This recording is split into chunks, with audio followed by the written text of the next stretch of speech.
Welcome to fucking YouTube, everybody. Today, we're going to be doing a tier list of Neilverse NPCs. Thanks to Hydrated Steven for putting this together. It's going to be a great time. Do remember that if you are enjoying the YouTube channel, this is probably the first time you've ever been asked when watching this YouTube channel to like and subscribe. Alright, here we are. Let's start from the top. First off, we've got Bale. Now, I will say, I think this is spelled with an A and not an E, but here we are, Bale. Bale, for those of you who don't know, is Sail's brother from Tides of Death. Bale is a cleric of Astaire, working under the White Prince, who met an untimely end. I would give Bale I'm going to give him a C. I don't feel like he was that great, but he did have a good interaction with Sail, and I think like, it meant a lot to Sail's character, so we're going to put him in. We're going to put him in C. Kel Pochi. Now, I'll be honest. Physics might need to cut this out because we're just going to do a little bit of searching here just to work out who the fuck Kel Pochi is. Kel Pochi is a traitorous Rakisian noble lady and knight that betrayed the Harazim family in Akuban Nights and led to their downfall and the destruction of the potential alliance between Drekis and Akuba. So I think for her, you got to respect the hustle. But I don't recall any standout scenes from Kel Pochi, so she's going to be a C like Bale here as well.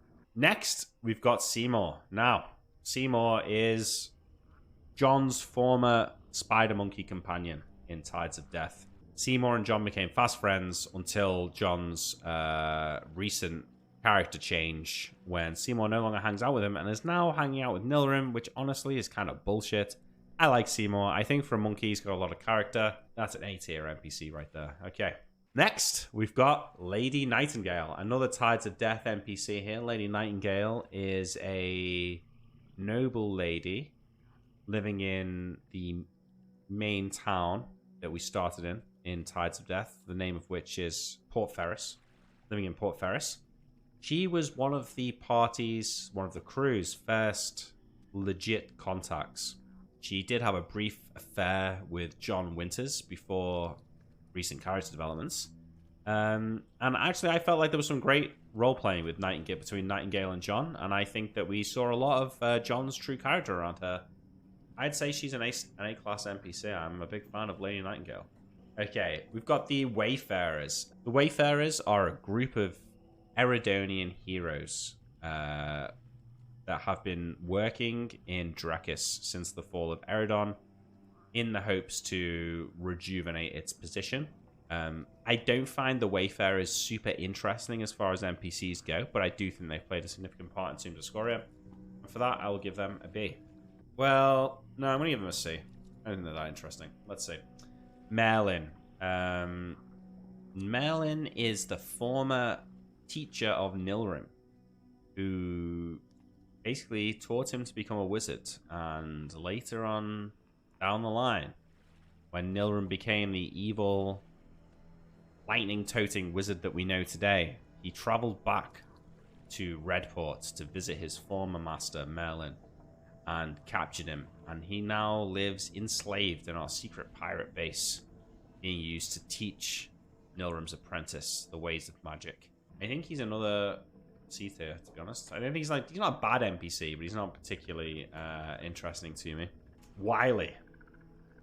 Wiley is well, he's a former legendary pirate of the Outer Rim in Tides of Death, a man after my own heart. The party first encountered Wiley aboard a prison ship of the White Princes that was circling around the Outer Rim.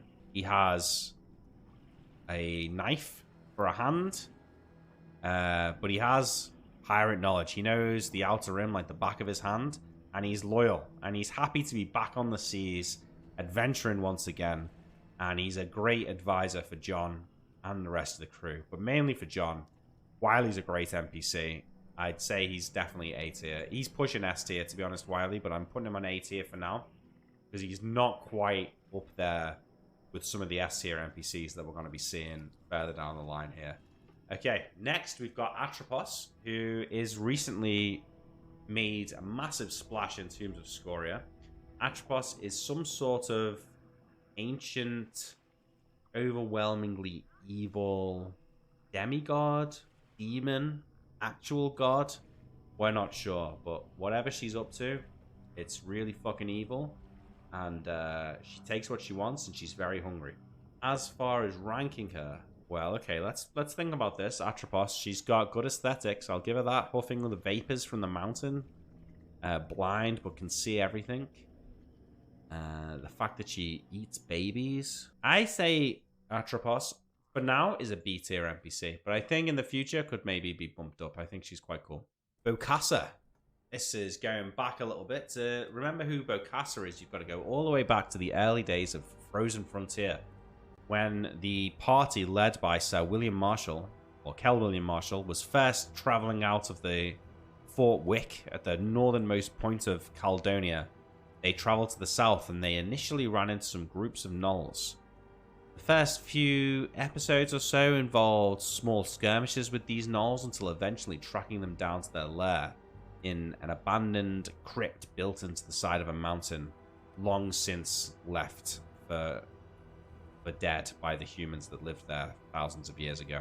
Bokassa was a cool NPC. Not an S tier NPC, but definitely a B tier NPC, I would say. Little Jimmy is a legendary NPC in Neil's world. I would say he's up there with some of the others. There's been many a Little Jimmy, and some have said that all small and sad children in Neil's world are called Little Jimmy. There was definitely a Little Jimmy in Hardcore Heroes, which I think is the one we're talking about here. So that's the one I'm going to assume this is Little Jimmy from Hardcore Heroes. His father had died. His mother was a single mother, and he lived in a small town, small village even, called Ratberg.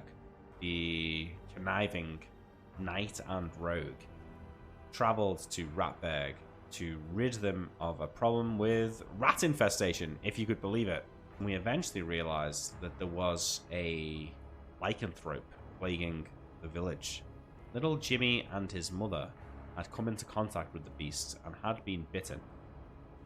The clerics hoped that everything would be fine, but our beloved rogue, Kel Croak, decided best not leave anything to chance and used poison to both poison Little Jimmy and his mother.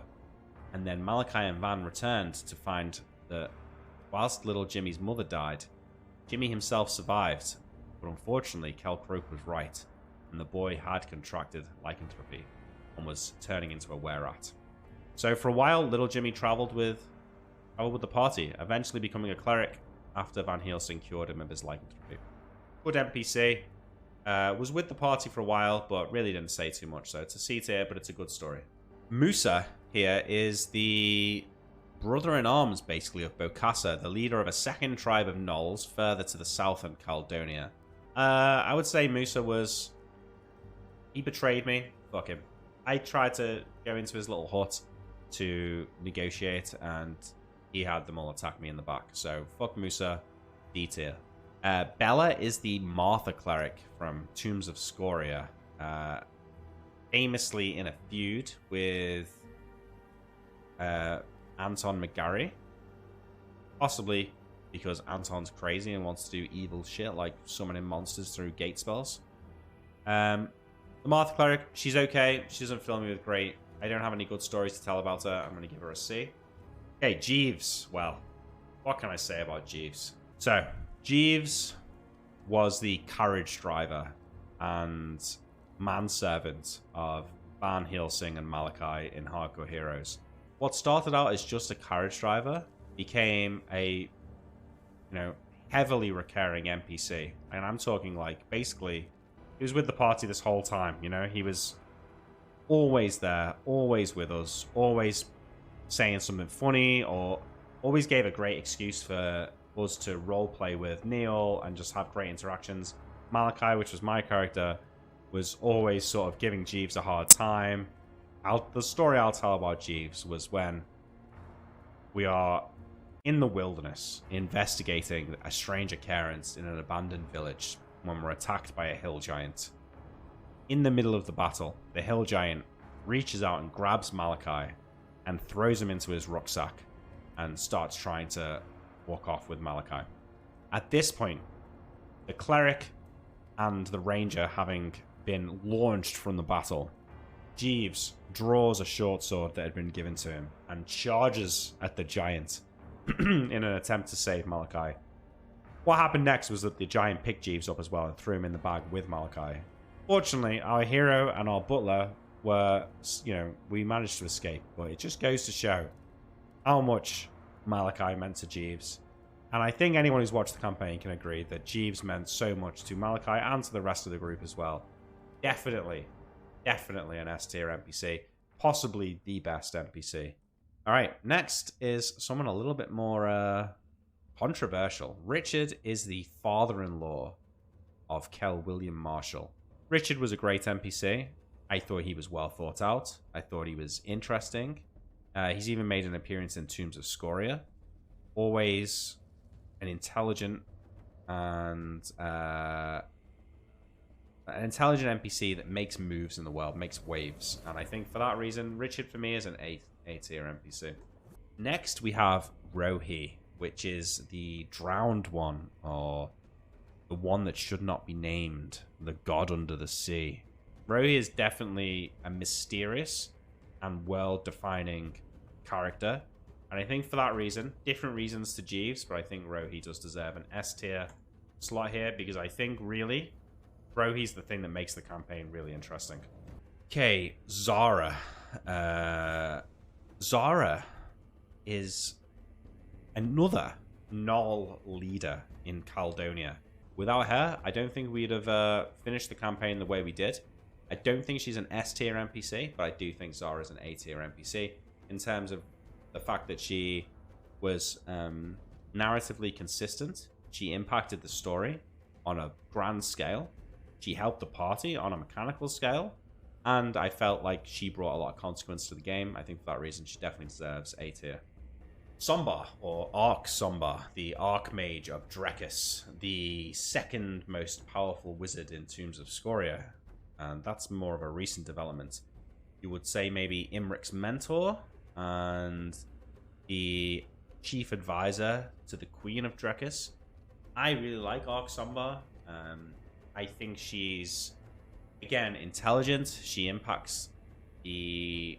Well, she doesn't really impact the narrative too much, but she has a little bit. She's very interesting. She has a well-defined character.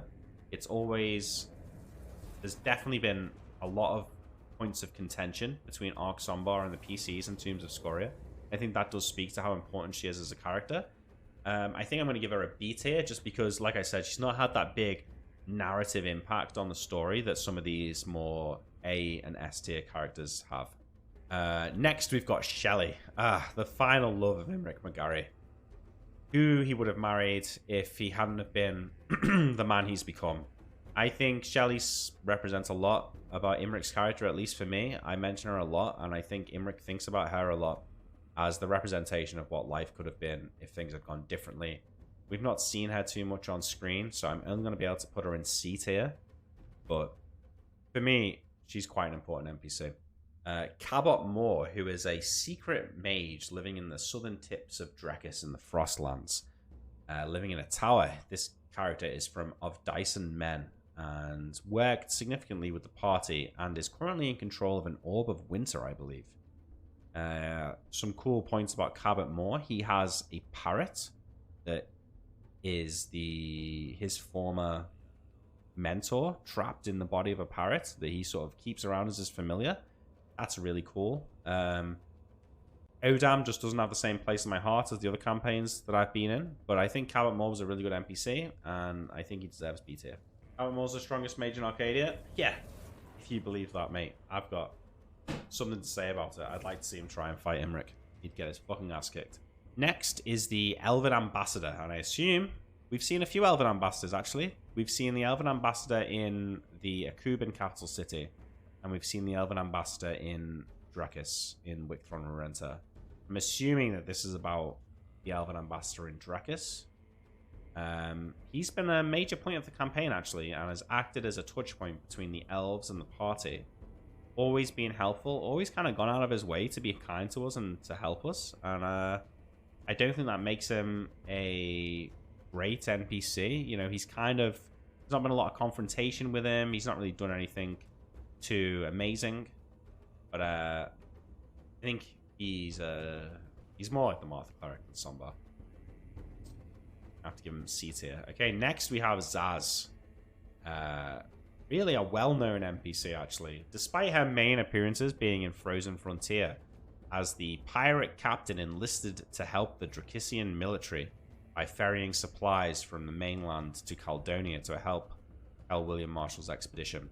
Zaz was a pretty heavily recurring NPC in Frozen Frontier, who then turned back up again in Of Dice and Men, where she had some pretty hilarious interactions with the party there, ultimately resulting in her death at the hands of the Of Dice and Men party. But there was some great revelations found out in that section of Dice and Men that related to her relationship with William Marshall from Frozen Frontier that I really enjoyed watching it. I think Zaz deserves an A tier slot here. All right, next we've got another fantastic NPC, another character from Hardcore Heroes, but who has also made appearances in Gnomes, Tomes, and Catacombs, I believe. Yes, he has been in Gnomes, Tomes, and Catacombs, I think. Maybe not, but Darth is the adopted son of a wizard named Josus, who you'll see is next on the list here. Darth, by all accounts, was not a great warrior, and he first showed up in an episode of Hardcore Heroes where Van and Malachi were sitting in their favorite tavern in their town of Shirebrook, when in walks a party of 4 fresh-faced individuals, one of them carrying a spellbook under his arm, another with, javelins and a sword at his side, another with lockpicks and black robes and a hood, another with a holy symbol. Quite clearly, your average level 1 adventuring party. But here, Van and Malachi are laughing with each other, watching these wet behind the ear adventurers, when Darth, the fighter of the group, even goes up to the innkeeper and offers the man a silver coin to ask about rumors. Hilarious. We spoke to them and found that they were intended to travel down the Crystal Run into the Hidden Valley to look for a wizard named Venlin. Malachi, being the nice guy he is, warned them that this was suicide and they would most certainly die. They refused to listen to our warnings and so fucked off. Next time we were in Shirebrook, we asked about them. Turns out that Darth made it back to Shirebrook, but none of his friends did. He was blind in one eye, and he'd lost his other eye, and was recovering in one of the beds upstairs. Van Helsing healed his blind eye, and healed him back to health, and he then travelled with the party back down the Crystal Run to recover the spellbook that his mage friend had brought with him, which he had stolen from his adopted father, Joris the Wizard. When it seemed like all hope was lost, and the spellbook was in the clutches of a cave full of werewolves, Malachi talked Darth into sneaking in invisible and trying to steal the spellbook, which he did, and by somehow succeeded, and we escaped the werewolves with the spellbook, forever cementing Darth as absolutely an S-tier NPC that made it all the way to the end and even outlived Malachi. Next is Joris, who is the adopted father of Darth, and after recovering the spellbook, Malachi reluctantly travelled to find Joris, this legendary wizard of whom he had read, to return his spellbook to him. Hello, my lady. What was interesting about Joris was that he was never really on the party side, and he was always out for his own ends, but ultimately I think the party and Joris became good friends over a long period of time. Definitely a great recurring NPC. And still a player now in the continuation of Eridon, as far as I'm aware. I think Joris deserves S tier. I think this is the one that's closest to being A tier that we've got so far here, but I think he deserves the slot. All right, we've got Frank here. Frank was a fighter wizard in the employ of Van and Malachi that traveled with them near the ends of their adventures. For me, Frank's a D tier NPC. I didn't like him. All right, next, we have Redbeard, a dwarf from the town of Hillsborough. He got into an argument with Malachi when his brother made an attack and broke his own invisibility spell, causing himself to be killed by an ogre. If you believe the deep lore, he redeemed himself fighting for Van and Malachi in Demon's Run and gave the life of himself and his friends, although he actually might have survived on 1 HP to defend one of the crystals. I would say Redbeard gets an A tier. Even though he wasn't around that much, he was hilarious when he was there. So I would give him an A tier there. Neil said it wasn't the same Redbeard. Yeah, but do you believe Neil about that? Because I don't. Okay, Porvin, the naked mage that lives in the hidden valley south of Shirebrook. First met in Dicing with Death, where he conversed with Georg, and later introduced to Tyrus Bellows and Malachi by Georg much further down the line. Even making a showing in of Dyson Men, where he was carrying the Shrunk Shadow Portal. I don't know where he was sending it, but he was carrying it. Porvin was a good NPC. I'm going to put him at B tier. Everyone's saying S tier for Porvin. Wow. Okay, fine. Under public pressure, I'll boost him to A. Nash was in the early days of Frofro, when we were skirmishing with Bokassa's gnolls.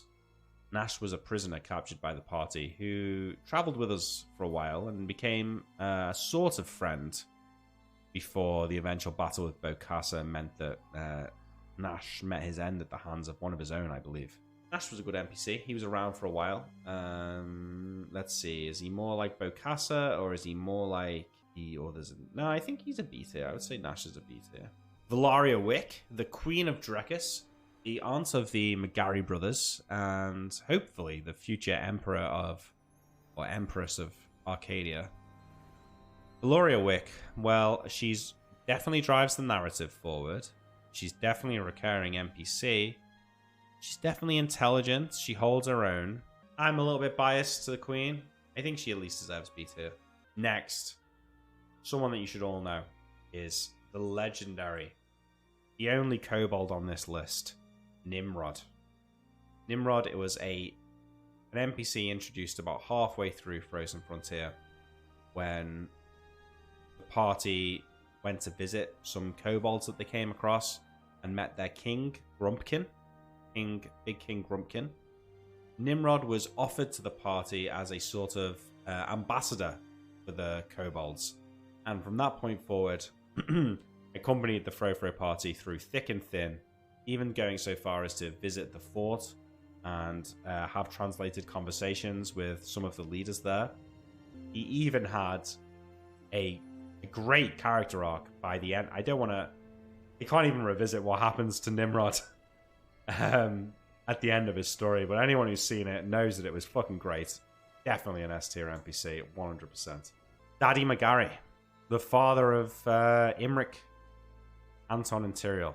Not someone who made a lot of on-screen time, but I think someone who had a big impact mostly on Anton more than any of the other characters. I definitely think he was a narrative point for Anton's character development. Met his demise at the hands of the Wraith of the Tetherwilds, Georg the Gruesome, pushing him down his own flight of stairs and breaking his neck. I would say Daddy McGarry, I wasn't in love with him. I'm going to give him a C tier. He did a lot for the narrative, but I felt like he himself wasn't that important. Geneva Hughes was the leader of Fort Wick in Frozen Frontier, and by rank, the equal of Captain Kel William Marshall. While she was incompetent at times, I feel like she had a good impact on the campaign. I think she deserves a B tier there, for sure. Next, we've got David the cook, father of Amelie, who was our last NPC that we'll be talking about here, and was the cook at Fort Wick in Frozen Frontier. An interesting and funny NPC. I don't think I can put him any higher than C tier, because I think... Well, no, I've got Nash and Bokassa up here, so I think... Yeah, okay, I can put him in line with Hughes. That's probably fair enough. I think he's a low B tier. Okay, next we've got Little Bobby, who was a wannabe pirate, I believe, trained by Captain Barbo in Gnomes, Tomes, and Catacombs. Eventually, I think, killed by Captain Barbo, right? Close your eyes, Bobby, and I want you to just imagine the crossbow as being one with your body. All right, I want to take a shot. Can we do it a check? Can we resuscitate him, or is he dead? No, he's dead. We're below deck, right? It doesn't matter. Wait, well, it does because I'm about to kill Kumo. He was funny. I remember him being an interesting NPC, but to be honest, he doesn't really stick in my mind. He was the downfall of the campaign. Okay, that's convinced me. That gets him to B tier. It's true. Oh yeah, that could be little Bobby from Tides of Death as well. Either way, it's still B tier, I would say. Tides of Death Bobby is S tier? No way. He's at best A tier, same as Wiley. I don't think he's S tier.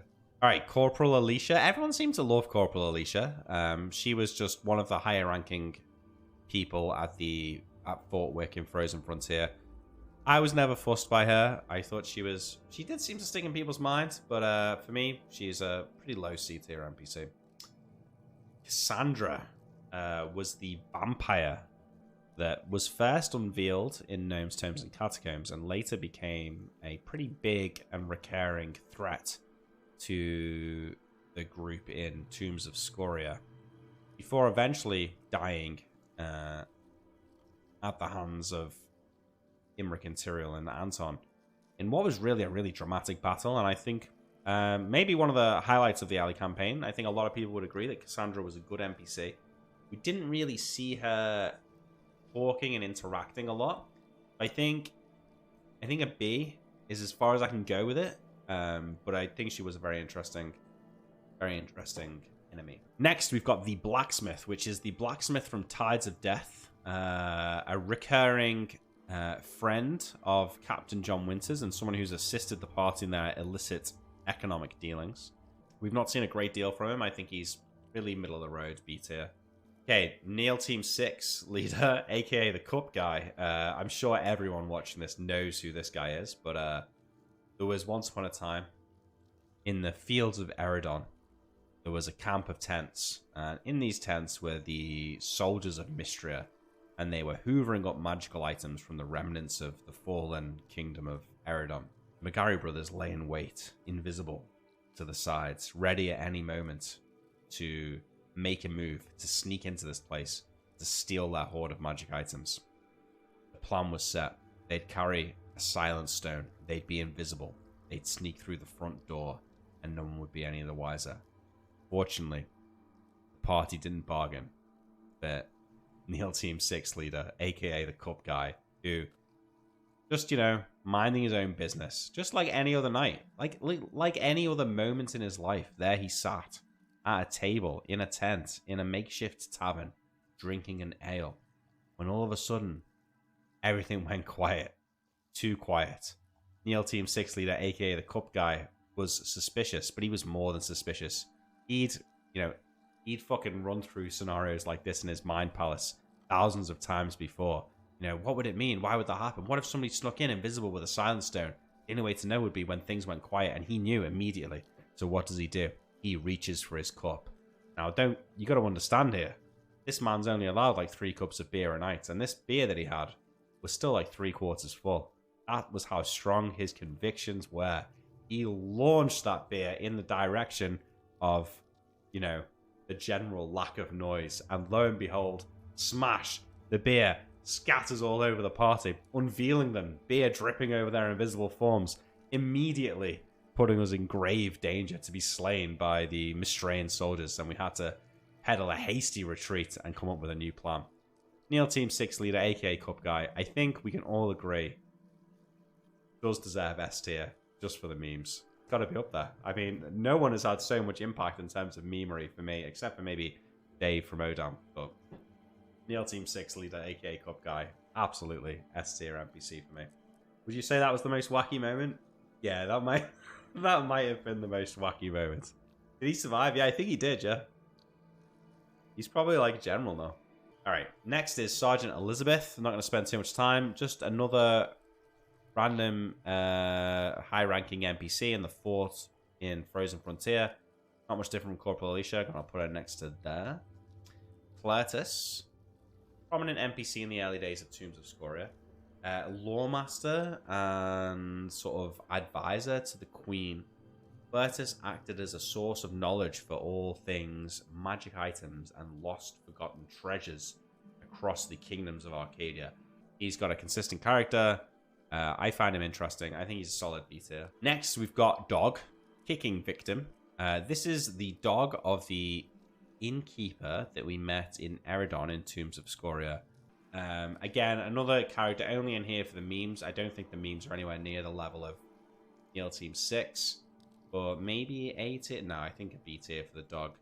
Here we've got 4 left. We've got the Flower Girls, which are the girls going around Wickthron and Renta calling us cowards. B tier? I don't know who they think they are. The Nadinus Cleric. Another NPC from Tombs of Scoria, one of the top clerics within the nobility and monarchy of Drekis, fell out with the party following the slaughtering of the mermaids under the sea to the west of Akuba, where we retained and found the Crown of Wisdom, the Circlet of Wisdom that Anton works. Ever since then, Anton and Lorraine here did not get on very well. I think she's been interesting. I think she's been a little bit too aggressive at times. I'm going to put her in C tier next to the Martha Cleric. All right, 2 more to go. We've got Mommy McGarry, which is our mother, a recurring character in Tombs of Scoria, and somebody that acted as kind of a grounding moment for the party, regardless of how powerful we became. The one problem that we couldn't solve with our swords was our mummy problems, and so it's been pretty much for the whole campaign. I think she's been an interesting character. I think she definitely deserves B tier.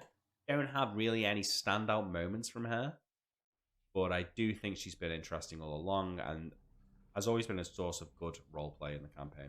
And finally here, Amelie, which I'm hoping that you guys are going to already know where Amelie goes here. Amelie was the son of David the cook in Frozen Frontier. It's difficult to talk about how Amelie's story ends because it was very, very tragic. Those of you who've seen it will know what I'm talking about. I think Amelie absolutely deserves an S tier NPC slot. Probably towards the back of this for me. I think different people would put her near the top. For me, she's near the back, but definitely an S tier NPC.